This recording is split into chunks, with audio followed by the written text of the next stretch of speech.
Vítam vás na dnešnej diskusii. Mám veľkú radosť, že sme sa tu zišli v takom veľkom počte. Ja som Andrea Domín z Pražskej kaviarne a budem moderovať dnešnú diskusiu.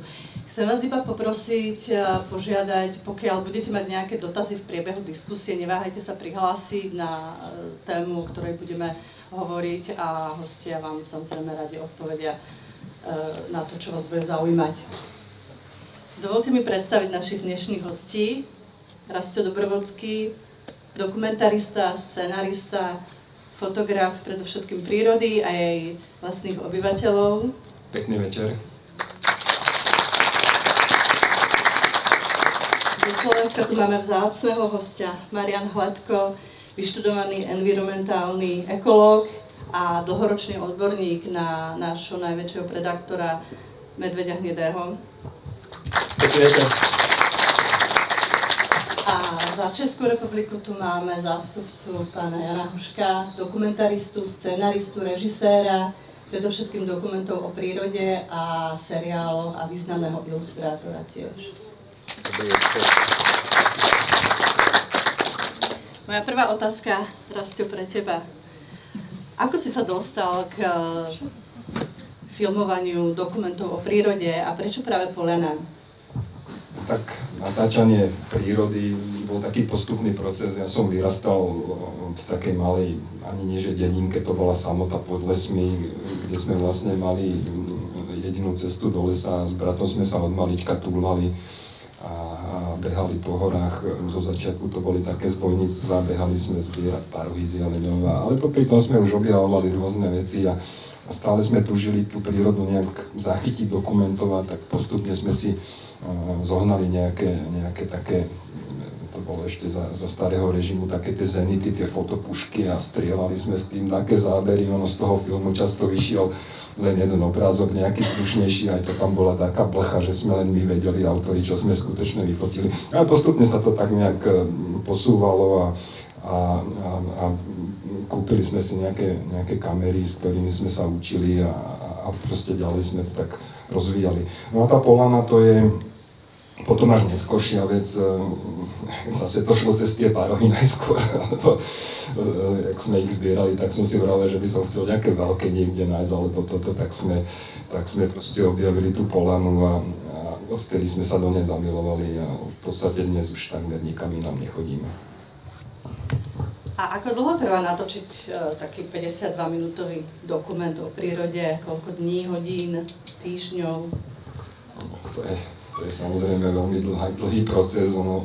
Tých 52 minút v kine utečí ako voda, ale myslím, že tento diel sme určite zbierali materiál možno 4-5 rokov a my sme to tak nejak postrihali do takej formy, ako to máme dnes. Tam sa ťažko ide podľa nejakého, alebo viem, že sa dá ísť podľa scenára, ale človek proste v tej divokej prírode skôr ako zbiera nejaký materiál a potom treba k tomu, čo má natočené, urobiť dáke proste veci, aby to tak ladilo k sebe. A ako sa dá natočiť taký medveď, vlk, diviak, tak aby ťa nezožral? No, diviak, medveď ani vlk ľudí nežerie, to je, treba si zdôrazniť, máme to všetci v hlavách, možno z nejakých rozprávok alebo z nejakej našej prastarej neandertalskej spomienky, ktorá niekde stále v nás žije. Takže tú otázku by som asi pretočil, takže proste natočiť sa dá. Vidíš, že sme stále tu všetci a nezožral nás, dokonca ma ani nepohrízol. Naopak, čo som utržil rany, bolo od tej uralky, ktorú sme tu videli, ktorá ma pri tom hniezde poriadne dodriapala, pretože si bránila tie svoje mláďatá. Nakoniec je to vlastne bežný jav všetkých zvierat, ktoré vlastne majú strach o tie svoje mláďatá a či sú to vtáky ako tieto sovy, tak samozrejme aj medvede dokážu chrániť svoje mláďatá a preto niektoré útoky vznikajú vlastne tým, že medvedice vyhodnotia to riziko človeka, ktorý sa tam niekde nachomietne a proste zaútočia niekedy. Ja sa spýtam publika, je tu niekto, kto sa bojí stretu medveďa vo voľnej prírode? Každá odpoveď je správna, neváhajte, prihláste sa. No, a kto sa nebojí? A kto sa zdržal? Dobre, to je tak ako takú štatistiku. Ja sa spýtam ešte, čo je pre dokumentaristu prírody taký najkrajší záber pre teba, teda osobne, čo ty považuješ za najkrajší záber a aký by si ešte chcel do svojej zbierky, ktorý ti chýba?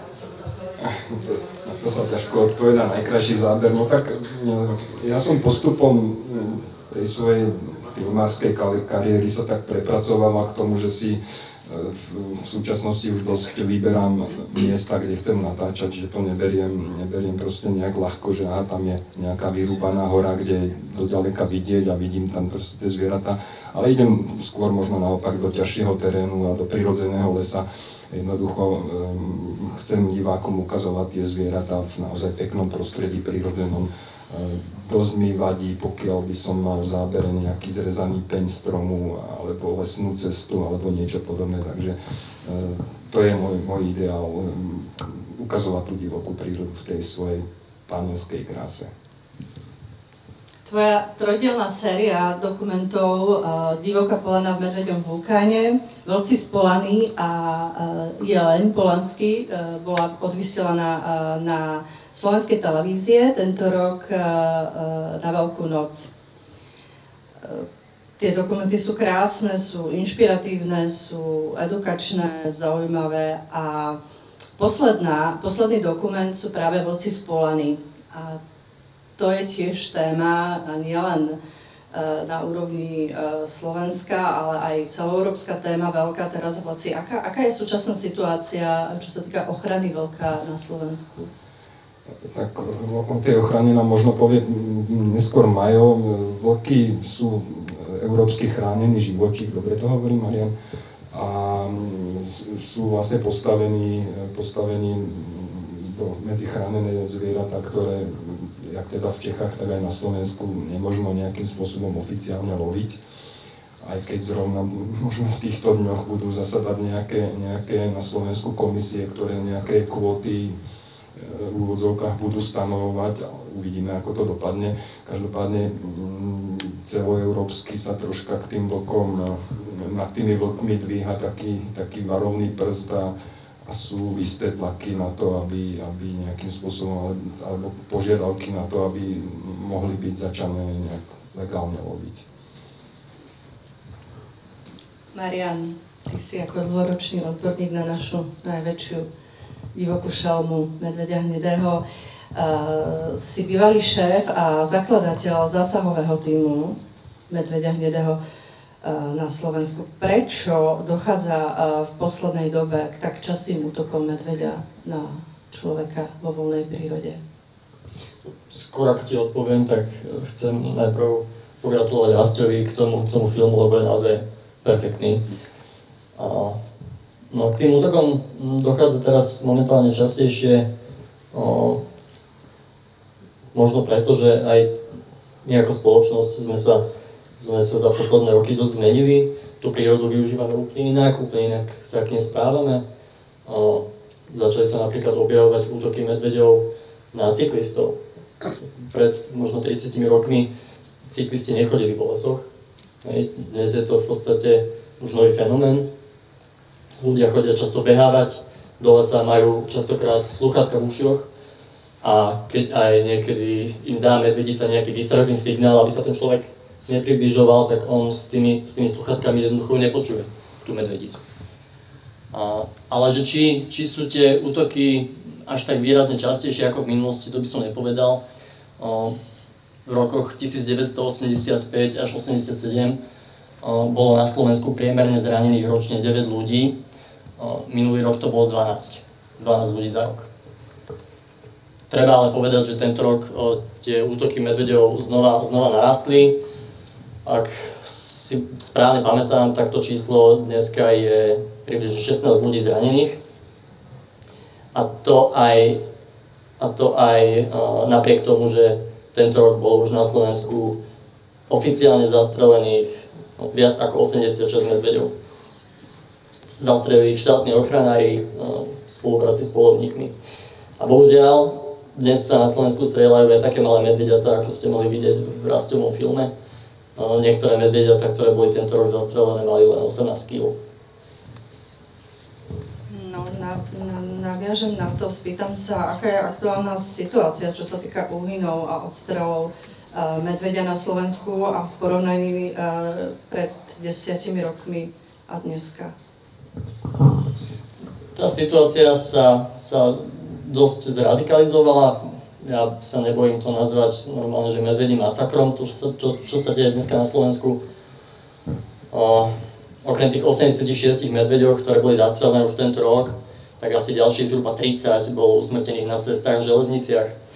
Plus sa odhaduje, že asi 100 medveďov za rok nelegálne je ulovených pytliakmi a v prípade, že teda bereme do úvahy odhad početnosti medveďov, ktorý robila Karlova univerzita v Prahe na základe výsledkov genetickej analýzy, tak vlastne môžeme povedať, že tento rok už bolo možno usmrtených zhruba 20% populácie medveďov na Slovensku.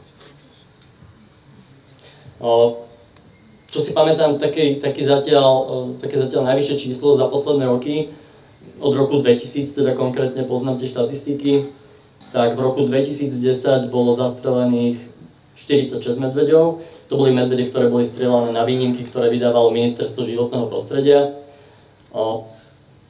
Nakoniec ale Najvyšší súd niekoľkokrát vo svojom rozhodnutí konštatoval, že tie výnimky boli vydávané v rozpore so slovenskou legislatívou aj s legislatívou Európskej únie a tieto výnimky teda zastavil. A dnes teda už je to v podstate stovka, čiže sme ten ako keby zatiaľ maximálny počet medveďov už vlastne dvojnásobne prekročili tento rok. Ako vzájomne sa chrániť medveďa a ľudí, ako sa uchrániť, aby sme sa nemuseli navzájom báť medveď človeka a človek medveďa, podľa teba? No, to, čo je najdôležitejšie podľa mňa je vzdelávať ľudí. Ľudia sa boja medveďov častokrát preto, že ich nepoznajú. Ja sa nehanbím priznať, že ja som mal z medveďov strach, ale také to opakovanie skúsenosti, kedy som chodil do lesa, začal som medvede študovať, tak vlastne som prišiel na to, že tá šanca, že ma medveď zožerie, je v podstate nulová. Na Slovensku zabili psi za posledných 20 rokov 18 ľudí a predsa sa ich ľudia až tak neboja, ako sa boja medveďov. Dokonca jelene zabili na Slovensku 4 ľudí. Šanca, že vás medveď na Slovensku zabije, je štatisticky niekoľkonásobne menšie ako to, že zomriete po zásahu bleskom. Ale stále sa tí ľudia boja medveďov. A to je možno aj dôvod, prečo sa môžu aj zvyšovať útoky medveďov na ľudí. Keď počúvate v slovenských médiách, ako len poslanec Huliak alebo minister životného prostredia Tomáš Taraba hovorí, že medvede začnú za chvíľu ľudí žrať, tak jednoducho v tých ľuďoch sa vytvorí taká panika, že možno hubár, ktorý predtým chodil na hejby do lesa bez pištole, tak dneska si ju zoberie. A ten hubár stretne medvedicu na 50 metrov a v prípade, že by tú pištol so sebou nemal a vedel by, čo má robiť, tak by začal z tej situácie v kľude cúvať a vyviazol by asi bez zranenia. Ale vplyvom toho, že si zobral tú zbraň, lebo sa tých medveďov tak strašne bojí, tak on pri tej vzdialenosti 50 metrov vystrelí do vzduchu varovný výstrel a tá medvedica s tými mláďatami sa tak zlákne, že na ňo zaútočí. Čiže tá naša reakcia a to, či sa medveďov bojíme, môže podľa mňa často rozhodovať o tom, že či k tomu útoku samotnému príde, pretože naše skrátové konanie v tej situácii môže ten útok medveďa v podstate vyvolať. Čo si myslíte o premnožení medveďov? Je to téma, ktorá je stále skloňovaná v médiách, omielaná dokola. Čo si o tom myslíte? Je to... Ja ako vyštudovaný ekolog som celkom háklivý na to slovo premnoženie, teda v spojení s medveďmi. Ten ekologický pojem premnoženie v podstate znamená, že daný živočíšny druh sa dostal na nosnú kapacitu prostredia, a teda že už tá populácia je na úrovni, kedy nemá dostatočné zásoby potravy, nemá miesto pre úkryt, nemá sexuálnych partnerov na rozmnožovanie. A v tom momente, ako sa to stane, tak vlastne dostane negatívnu spätnú väzbu z toho prostredia a začne v podstate sa nejaký autoregulačný mechanizmus, nastúpia možno nejaké choroby a tá populácia sa začne znova ako keby vrácať na tú únosnú mieru. No ale poľovníci na Slovensku hovoria už 20 rokov, že medvede sú premnožené, ale to premnoženie ako také je v podstate krátkodobý stav, ktorý najčastejšie vzniká u R-stratégov, to sú väčšinou hmyz alebo hlodavce, ktorí rodia potomstvo na kvantitu a nie na kvalitu ako medvede. Takže tam by som hovoril určite o premnožení, ale v prípade medveďov je to úplne absurdné. Spýtam sa na ochranu životného prostredia ako celku na Slovensku a problémy, ktoré teraz súvisia s ochranou životného prostredia ako ťažba a ochrana biodiverzity. Aká je aktuálna situácia v tomto smere na Slovensku? No, nebojím sa povedať, že tá situácia v životnom prostredí na Slovensku je asi najhoršia za obdobie, čo si pamätám. Predstavitelia ministerstva sú tak arogantní, že napríklad štátny tajomník si lieta nad chráneným územím vo vrtuľníku, hej, v zakázanej výške, prešetruje to inšpekcia životného prostredia, alebo sa vozí na štvorkolkách v lesoch, zbavujú sa odborníkov, vyhodili už zhruba 50 naozaj top odborníkov v oblasti životného prostredia. Týchto ľudí nahrádzajú absolútnymi diletantami, ktorí nemajú ani vzdelanie, nemajú skúsenosti v tej oblasti. Jediná vlastne ich výsada je, že sú tu nominanti tej politickej strany. A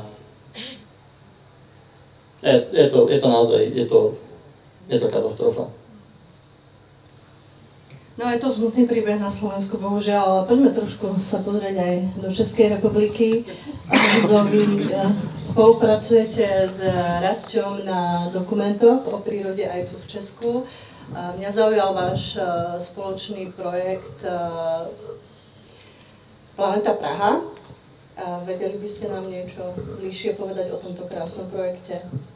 No to byl projekt, při kterém jsme se vlastně s Rastou dali dohromady, protože to byl jak z hlediska, dejme tomu, počtu natáčecích dnů nebo z hlediska rozpočtu vlastně vůbec jako nejnáročnější dokumentární film, který kdy v historii u nás vznikl a ještě na takovéhle ne úplně obvyklé téma, to znamená živá příroda, a lidi, kteří skutečně profesionálně dokážou u nás živou přírodu točit, není mnoho. Takže vlastně to bylo zákonité, že jsme se s Rastou dali dohromady a musím říct, že jsem moc rád, že k tomu došlo, protože to bylo setkání, které vlastně od té doby neskončilo. Pokračujeme na spolupráci na dalších filmech a Rastio má vlastnosti, které jsou pro tohleto povolání úplně zásadní a které nemá zdaleka každý.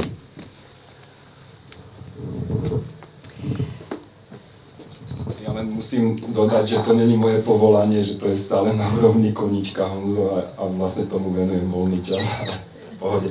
No to já vím samozřejmě, ale o to víc vlastně obdivuju, jakých výsledků si dosáhnul.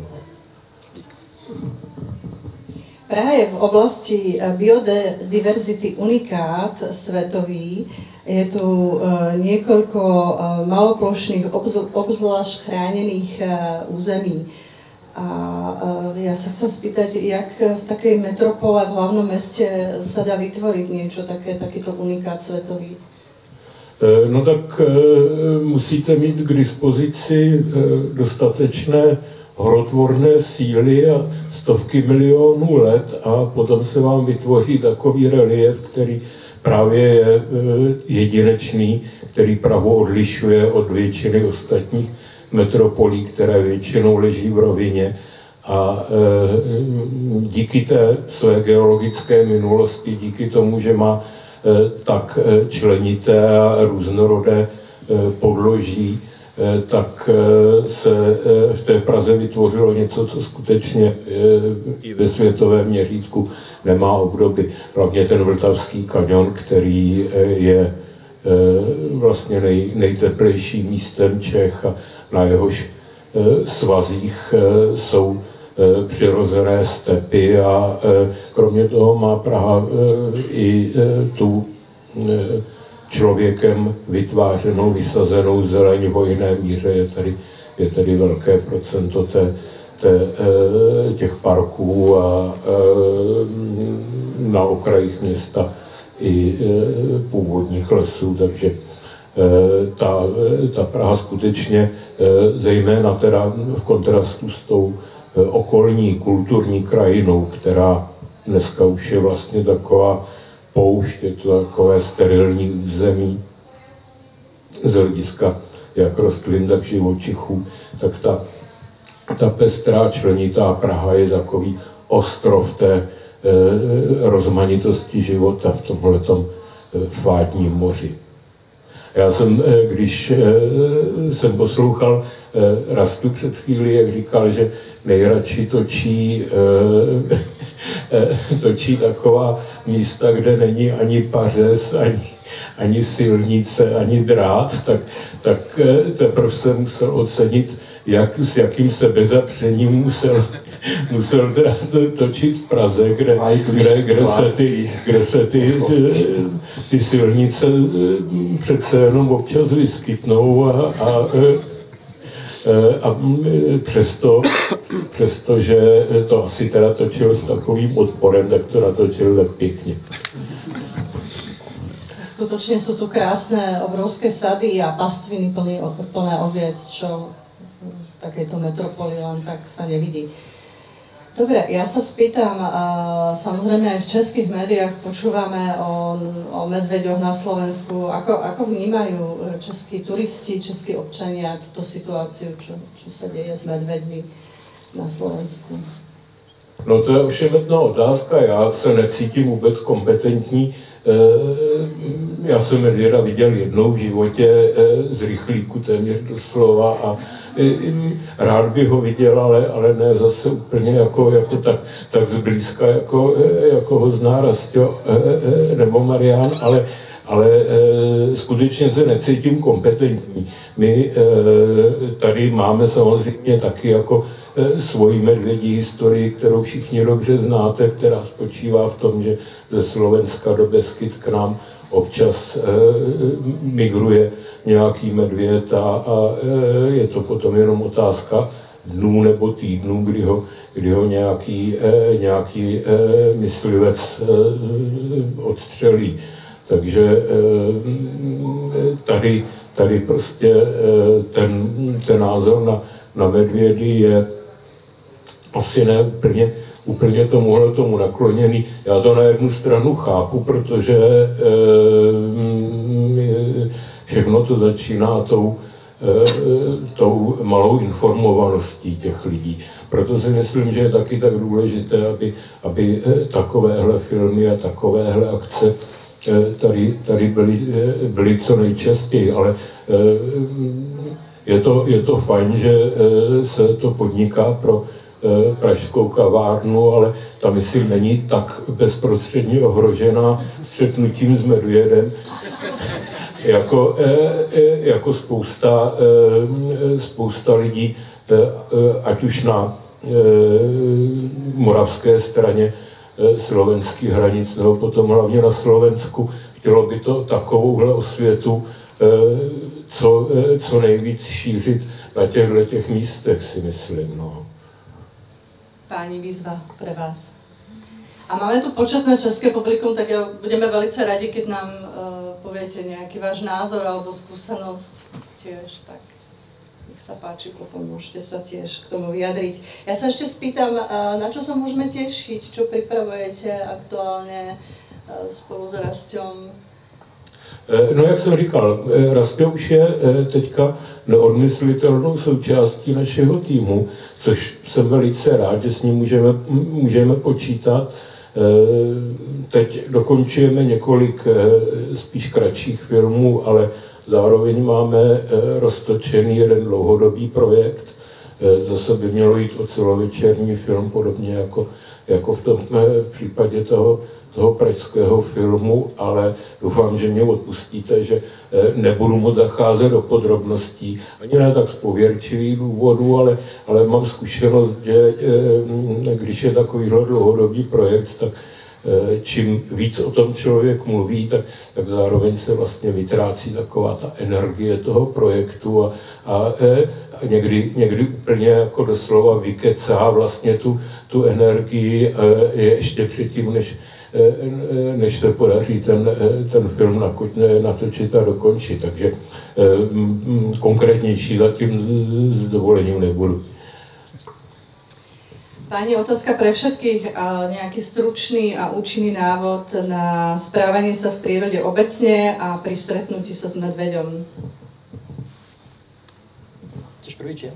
No to tak, ja len tak laicky, lebo nie som zoológ a proste len tak zo skúseností, tak v prírode samozrejme netreba liesť úplne do tých najhustejších miest, kde človek nemá prehľad, kde môže toho medveďa alebo proste nejaké aj iné zviera.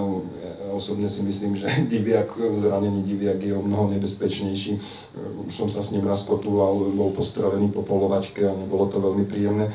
Takže vyhýbať sa tým húštinám a ja teda keď filmujem, tak samozrejme nemôžem nosiť nejakú rolničku alebo rozprávať sa sám so sebou, lebo väčšinou som sám so sebou v lese. Ale pre laikov naozaj držať sa turistických chodníkov, keď ste v skupine, tak sa potichu rozprávať a nemať naozaj zbytočný strach z toho. Marian. S tým, čo povedal Rasta, súhlasím. K tomu ešte dodám jedno dôležité pravidlo. Ak máte so sebou psa, treba ho mať so sebou na vôdzke pripnutého, pretože veľa útokov medveďov na ľudí sa deje aj práve preto, že voľne pustený pes od vás odbehne, on vyruší medveďa spiaceho niekde v húštine, začne tam štekať, vyprovokuje ho, ten medveď začne toho psa naháňať. A ten pes, ktorý sa bojí, tak pôjde za svojím pánom, aby sa za ňo schoval. A tým pádom vy ste v tom momente akurát v podstate väčší terč, takže medveď sa potom vydovadí na vás. No. Čiže to je jedno dôležité pravidlo, no a potom v prípade, že teda medveďa stretnete, tak snažiť sa minimalizovať nejakú mieru toho jeho stresu, neprovokovať ho, ustupovať z tej situácie preč. A ešte vám, ak môžem, vysvetlím jedno pravidlo, a to je tzv. Hra na mŕtvého, ak na vás medveď zaútočí. Častokrát to je spochybňované, že však prečo by som si mal láhnuť, však mu utečiem. No neutečiete, medveď beží 55 km za hodinu rýchlosťou, takže aj Usain Bolt by mal problém utiecť. Ale to, čo sa odporúča, a teda je to potvrdené výskumami zo zahraničia, ktoré skúmali vlastne priebeh a príčinu medvedích útokov. No a zistilo sa, že tí ľudia, ktorí si ľahli na zem, na brucho, chránili si hlavu a vlastne brucho tým, že ležali na zemi, tak utrpeli menšie zranenia, pretože aj ten útok medveďa trval kratšie. Tí ľudia, ktorí s medveďom bojovali, snažili sa nejako spierať, kopali ho nohami a podobne, tak tí väčšinou utrpeli potom aj ťažšie zranenia. Takže je lepšie naozaj láhnuť si, chrániť si hlavu, krk a snažiť sa to prečkať, kým medveď odíde. Inak tie útoky medveďov sú v podstate krátkodobé, trvajú niekedy možno 20 sekúnd. Ale vedia teda narobiť dosť zranení. Tak má to veľké zuby, pazúry, takže tam už každý kontakt s tým ľudským telom je dosť akože ťažký. Ešte jednu vec sme možno nezmienili, ale keď chodím do prírody, tak nosím takého malého pomocníka so sebou na opasku alebo na batohu. Je to vyskúšaný a myslím si, že účinný spôsob, ako medveďa zaplašiť, je to medvedí sprej. dajú sa kúpiť v rôznych outdoorových obchodoch a ten sprej funguje na báze toho, že vlastne je to taký akoby paprikový, dobre to môžem povedať, nejaký silný extrakt, ktorý vlastne podráždi sliznicu tomu medveďovi. Tá účinná vzdialenosť, dokiaľ sa to dá dostrieknúť, ja som to teda neskúšal, Majo, ty máš asi s tým väčšiu skúsenosť. 7 metrov približne. 7 metrov to dosiahne, takže a je vlastne doložené, že to na tie medvede funguje pomerne spoľahlivo. Môj brat to teda vyskúšal v nejakom takom poblúznení a potom teda chodil týždeň s červenými očami, lebo si z toho tiež dostal, ale medvedica ušla, takže takú sprostredkovanú skúsenosť mám, ja som to ešte nepoužil. No, ešte k tomu strachu, ja tu vidím niekoľko svojich kamarátov a to Zdeněk Trebaš sa vždy, keď ide na Slovensku dovolenku, pýta, či je tam bezpečno, a ja vravím, prosím ťa. Tak nebojte sa, naozaj nie, aj keď už niekedy som mal z toho trošku nervy a už som tým českým kolegom a kamarátom začínal hovoriť, no tak nechoďte na to Slovensko, nech tí turisti skrachujú, pretože sa tam straší s tými medvedmi stále dookola, hecuje sa tá téma, bežte do Poľska, do Rakúska, kde majú tiež podobnú prírodu a možno si to užijete inak. Ale nie, samozrejme príďte k nám na Slovensko, budeme radi, keď na nás nezanevriete. Ešte ma napadlo, viete, ako sa skúša, odkiaľ fúka vietor v prírode? Ako by ste to? Lebo tie zvieratka nás cítia, vedia o nás, hej, majú výborný čuch, vedia, kde sme a viete, ako by ste to zistili, že odkiaľ ten vietor fúka, aby ste sa dobre postavili, aby vás necítil a mohli ho pozorovať?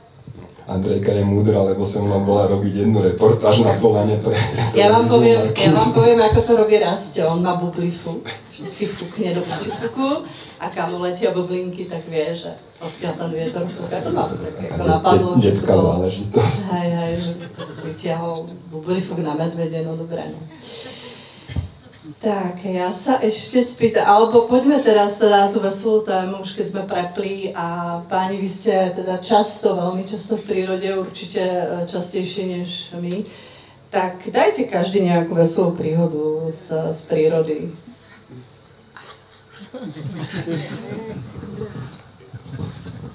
No, já se přiznám, že teď teda opravdu jste mě zaskočila, protože ty veselé příhody spíš se dějou podle mě v té lidské společnosti a v té přírodě skutečně. Možná, kdyby jsme začali to kolečko z druhé strany, tak já si zatím nějakou třeba vymyslím. Tak ja začnem. Začni. Ja mám jednu takú spomienku a je to proste, lebo v prírode je dobré z môjho pohľadu tráviť noc. Keď chcete prírodu pochopiť a nejak hlbšie sa do nej ponoriť, tak ten, kto nespal v lese, tak to asi nikdy nedotiahne niekam vyššie, než na úroveň čítania knižiek alebo pozeranie filmov.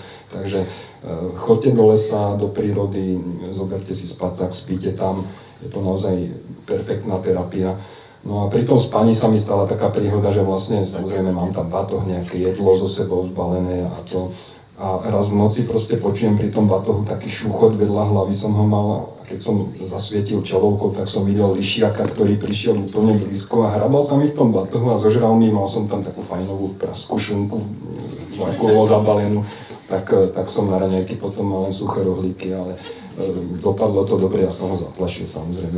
No a ešte k takým tým hrozostrašným príhodám, tak ja som si teraz spomenul vlastne, že čo najhoršie som v prírode zažil, tiež som takto sa vybral spať do Tatier, do takej odľahlej doliny, bolo to takedy uprostred leta, takže búrkové obdobie, no a vyšiel som na tú hranicu lesa a bolo krásne, jasné počasie a zrazu sa začalo vo vzduchu takým zvláštnym spôsobom také vrčanie alebo bzučanie, som si vravil, čo to je zač.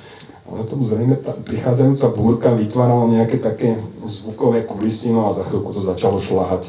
Tak to si pamätám, vtedy som sa už lúčil so životom, lebo búrka takto na horách, to je teda des.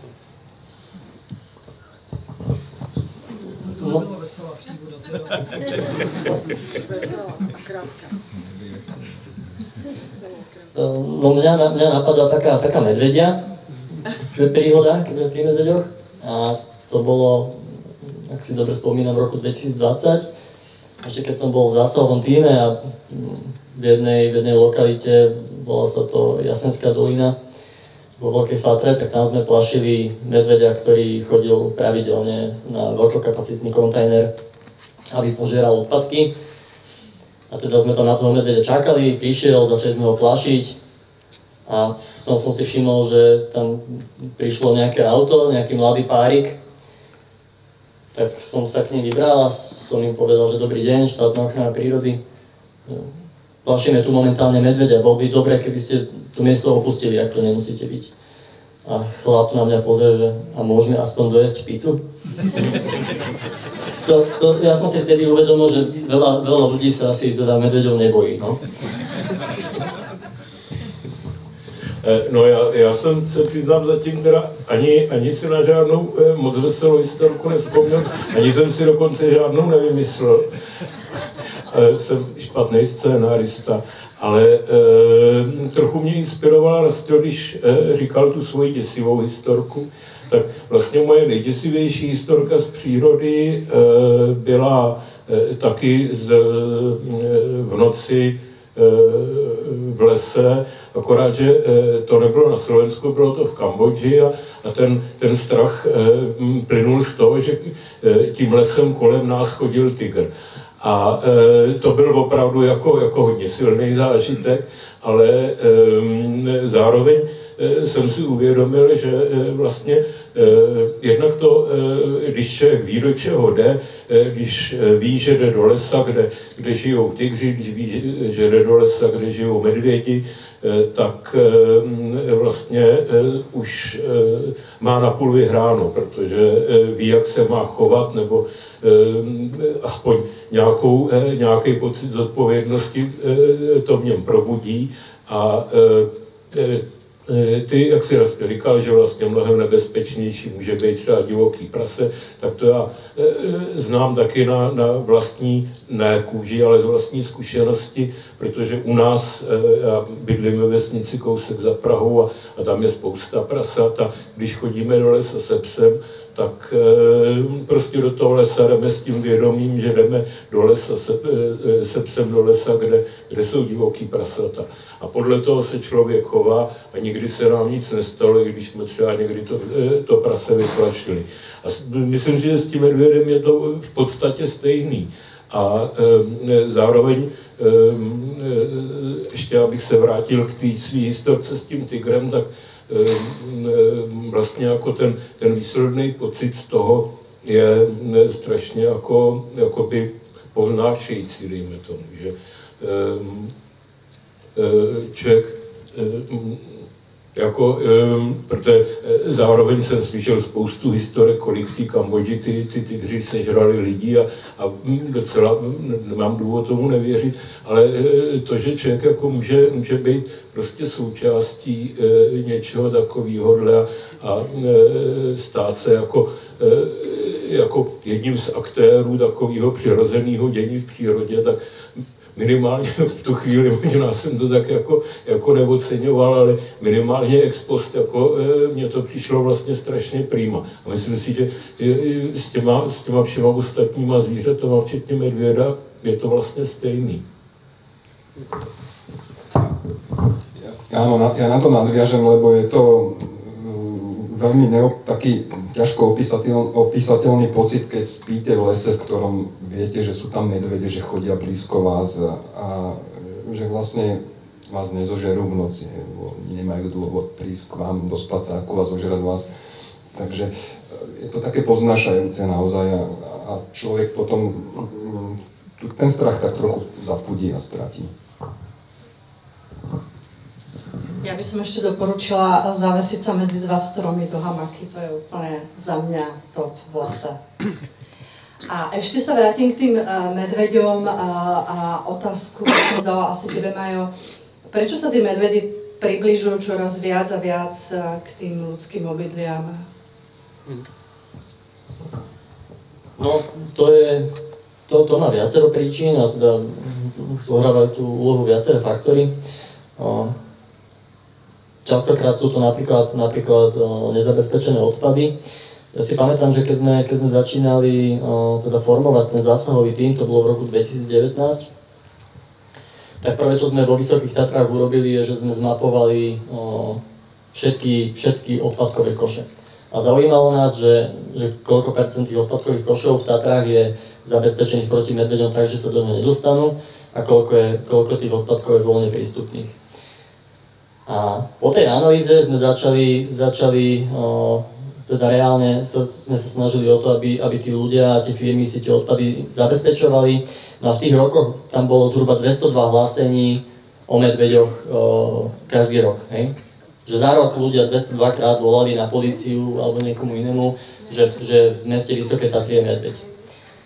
A keď sa po 2 rokoch tie odpadkové koše vo väčšine toho územia zabezpečili, tak zrazu tých hlásení za rok bolo 18. Z 202 na 18. Halo? Nahlas rozprávaj, to bude počuť. Len vďaka tomu, teda, že sa zabezpečili tie odpady, tak ten výskyt toho medveďa v tom meste sa teda rapidne znížil. Ale nie všade chodia medvede do blízkosti ľudí kvôli odpadkom. Na Polane, v oblasti Polany, tam je problém napríklad, že tie dediny sú naozaj obkolesené kukuricou. Tam kukuricu nájdete okolo každej obce. A všetky tie medvede, oni z toho lesa do tej kukurice prídu, aby sa nažrali, pretože je to pre nich rozprestretý stôl, plný hojností. A oni sú schopné v tej kukurici ostať týždeň, 2 zalahnuté, v prípade, že tam majú vodu. V tej kukurici nie je žiadny človek, nikto ich tam neruší. V tej prírode je momentálne ľudí veľa a sú tam vyrušované, čiže majú tam v tej kukurici žrádlo, majú tam kľud, majú tam dobrý úkryt. No a preto častokrát sa oni v tej vlastne dedine vyskytnú, pretože z toho lesa prejdú cez dedinu a idú do kukurice a potom sa vrátia naspäť zase cez tú dedinu. No a ďalším veľkým problémom u nás, neviem ako v Čechách, sú poľovnícke hľadiská. Poľovníci vozia do lesa naozaj tóny potravy. Ja som napríklad mapoval poľovnícke krmoviská v hľadiska v okolí Banskej Bystrice, kde poľovníci vozili škatule banánov z obchodných reťazcov. Na tých banánoch boli ešte nálepky, prosím pekne. Alebo našiel som citróny zabalené ešte v takej tej plastovej sieťke. Kolegovia nachádzali ryby, údenáče a podobne ešte v tých plastových obaloch. Máme fotky, kde sa medvede pred posedom krmia na, 400 rožkoch, ktoré tam poľovníci vyhodili. Videl som surové vajcia, tých bolo možno 300. Len tak vyhodených a bolo to, myslím, že v auguste, kedy bolo strašne teplo a teda salmonela a podobne, to tam muselo prekvítať jedna radosť. No a tie hľadiská a krmoviská, oni majú veľký potenciál ovplyvňovať časopriestorovú aktivitu medveďov, pretože napríklad výskumy v Slovinsku, kedy tam vedci sledovali pomocou telemetrických obojkov, cez satelitnú telemetriu sledovali pohyb medveďov. A tí vedci zistili, že až 28 všetkých GPS pozícií sledovaných medveďov bolo zaznamenaných vo vzdialenosti menšie ako 500 metrov od tých poľovníckych krmovisk. To znamená, že ak budete mať poľovnícke krmovisko 400 metrov nad dedinou, tak je veľká pravdepodobnosť, že ten medveď sa dostane až do tej obce. A ja by som ešte teda chcela dodať, že medveď je zviera, ktoré si pamätá a vlastne keď raz príde k tej potrave medvedica s mláďatkom, tak už bohužiaľ aj to mláďatko sa tam bude vraciať a už to bude vyhľadávať, čo je veľký problém. Dobre, pretože čas nám letí a po nás je ďalšia projekcia, tak ešte dám poslednú otázku, ktorú dávame povinne ako Pražská kaviareň vždycky v každej diskusii, a to je, ako môžeme my zo zahraničia, čo žijeme v zahraničí, pomôcť Slovensku, slovenskej prírode, podporiť ju, ako by sme mohli my tu. Tak každý má samozrejme nejakú možnosť, ako sa zapojiť. Ja si myslím, že stačí, keď dáme vlastne nejakú silu, či už v nejakých petíciách, ktoré dosť často sa zbierajú alebo bežnou podporou nejakých tých ochranárskych organizácií neziskových. Ja už 30 rokov mám nastavené trvalé príkazy pre dve také organizácie na Slovensku, ktorým prispievam nie veľkou čiastkou mesačne a tie organizácie fungujú, robia v podstate za mňa takú tú činnosť, ktorú by som ja nedokázal robiť. Ale dobre je vlastne aj rozprávať sa o tých problémoch a aj vďaka takýmto akciám, aká je dnes tu, tak sa to povedomie o tej celej situácii v ochrane prírody a podobne dostane medzi ľudí a je dôležité naozaj, aby sme to diskutovali.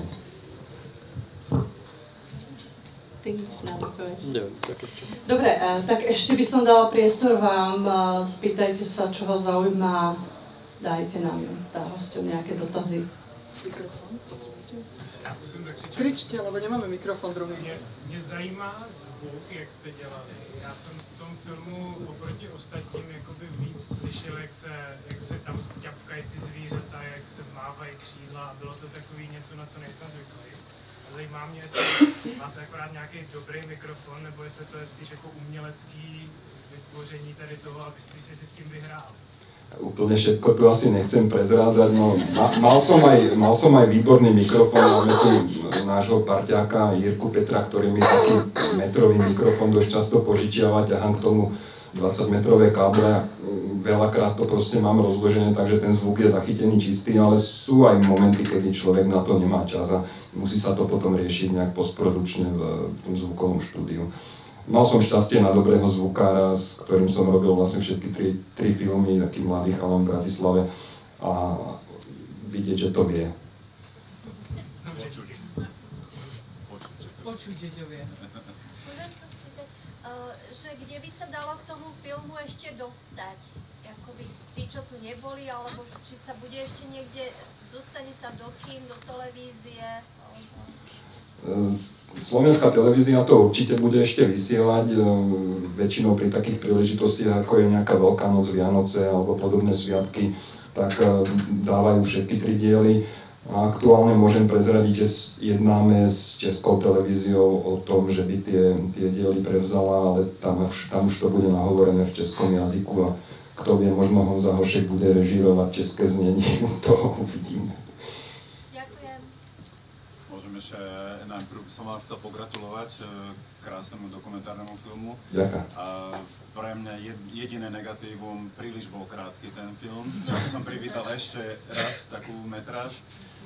Či sa neuvažovali na záver filmu dať možno 15 minút making of, je to veľmi populárne od BBC, keď tie Planet Earth ešte ukázali aj z toho pohľadu, ako sa vlastne film vyrábal. To by bolo možno veľmi zaujímavé vidieť.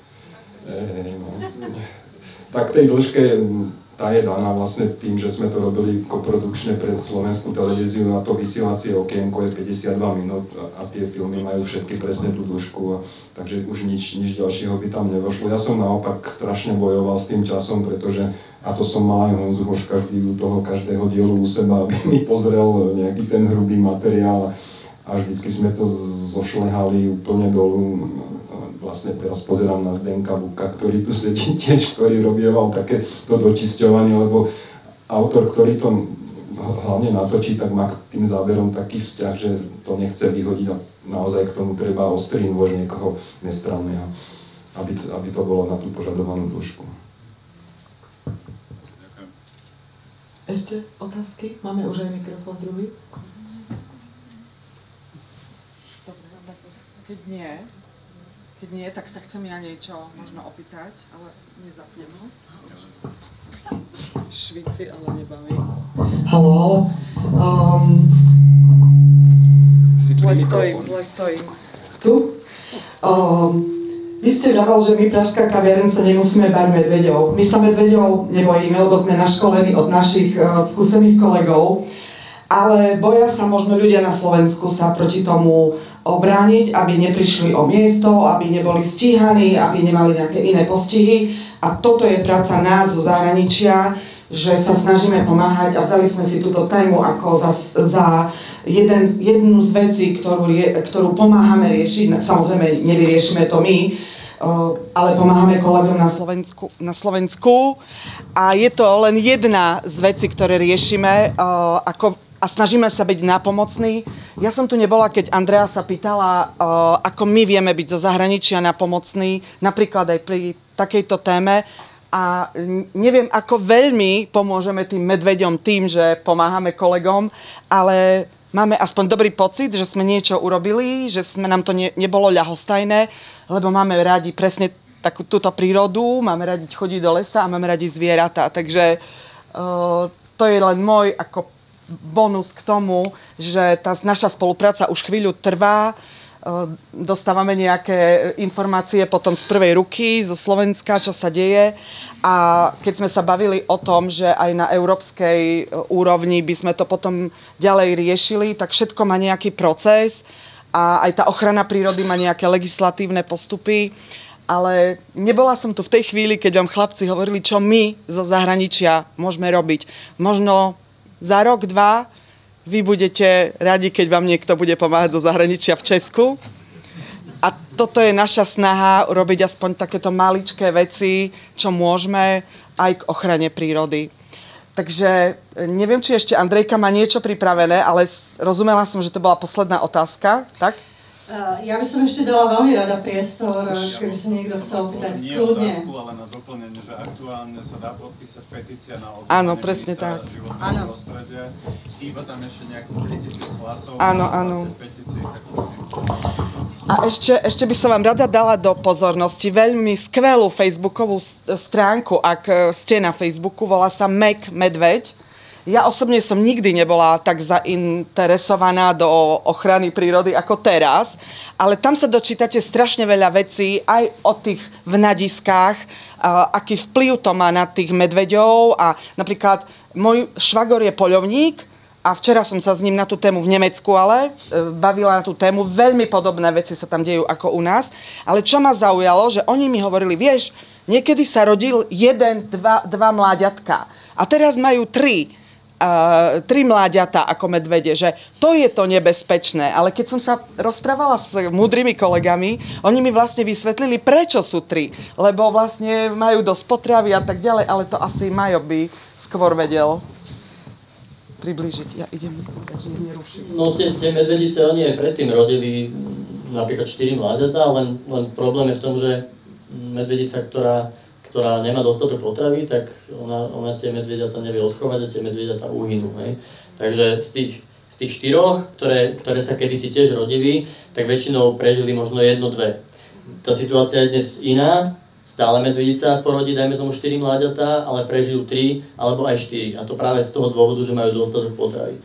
Čiže ja to poviem úplne napriamo, aj tí poľovníci, ktorí hovoria, že medvede sú premnožené, tak potom je to vrchol, keď vlastne sami ich krmia. Lebo vlastne oni sami zvyšujú tú natalitu tých medveďov a to prežívanie tých mláďat. Ale ešte väčší vplyv si dovolím tvrdiť, na toto majú práve to pestovanie poľnohospodárskych plodín, tej kukurice. To sú naozaj brutálne lány a to neprispieva iba keby k množeniu tých medveďov, ale na tom sa množia aj diviaky, množí sa na tom jelenia zver, ktorá potom spôsobuje veľké škody aj samotným tým pestovateľom. A podľa mňa tu štát by mal už naozaj zasiahnuť a v tých medvedích biotopoch by mal podporovať tých pestovateľov finančne, aby začali pestovať inú plodinu, ktorá sa im oplatí, a na ktorú im štát prispieje, aby naozaj sa tá medveďa populácia zbytočne ďalej nezvyšovala. Tak pokiaľ už nie sú ďalšie dotazy, áno, ešte máme, výborne. Ja som sa ešte chcela opýtať, že predsa len keď sa natáča v takej tej prírodnej rezervácii, či musíte mať nejaké povolenie, alebo to ide len tak prísť a točiť, ako sa u vás prijímajú tí ľudia, alebo ktorí tam vlastne žijú? Tak určite do rezervácie potrebujem povolenie, to sme mali pri natáčaní zo štátnej ochrany prírody na tie vstupy. Vlastne je to svojím spôsobom rušenie toho kľudu v tej rezervácie, toho vlastne zasahovanie do toho poslania tej oblasti, ktorá je chránená nejakým stupňom ochrany. kde vlastne by sa nemalo robiť nič a už aj len to, že tam niekde chodíme a čakáme s kamerami je vlastne rušenie tých živočíchov, takže určite, hej.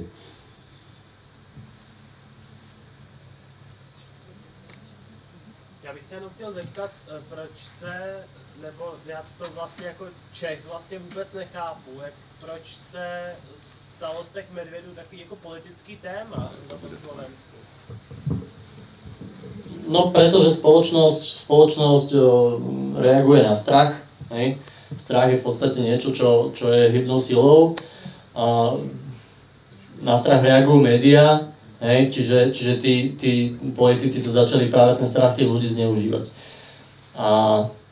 Ale dneska sa ten strach otáča aj zase proti ním, pretože oni sľubovali, že na Slovensku jedným listom vyriešia, že sa budú môcť medvede vo veľkom regulovať.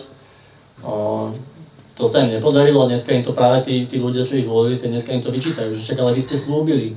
Hej? Tí ľudia už dneska na to prichádzajú pomaly, že vlastne to boli iba prázdne reči a myslím si, že to nebude dlho trvať a tá verejná mienka sa otočí. Tak musíme končiť. Ja vám veľmi pekne ďakujem, mám veľkú radosť, že sme sa zišli v takom počte a ja prajem Rasťovi veľa krásnych záberov v prírode, Majovi prajem veľa energie a sily na riešení problémov na Slovensku, no a Honzovi tiež prajem veľa úspechov v jeho tvorbe a vám ďakujem veľmi pekne za účasť. Pekný večer.